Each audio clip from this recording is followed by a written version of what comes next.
Hello, Board President Moffitt, distinguished board members, Dr. Hanson, and cabinet members.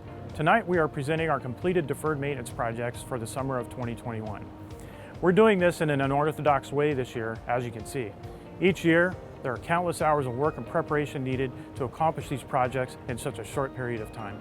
I only felt it right to thank the whole team in this year's presentation, and without them, none of this would be possible. I would like to thank... Hold on a minute, let's go straight to the video.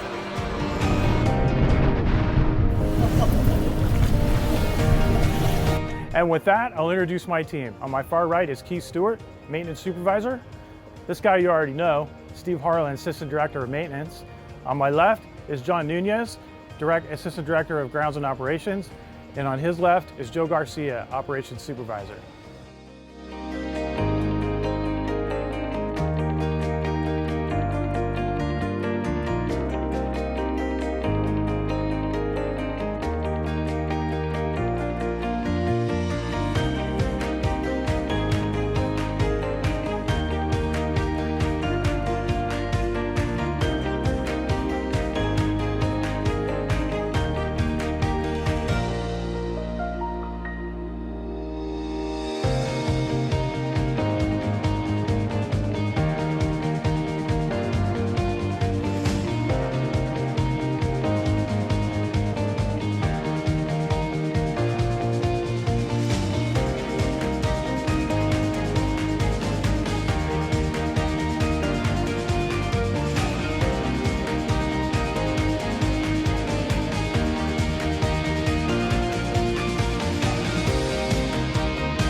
I want to thank everybody, this team, and thanks to all of you for making our summer successful.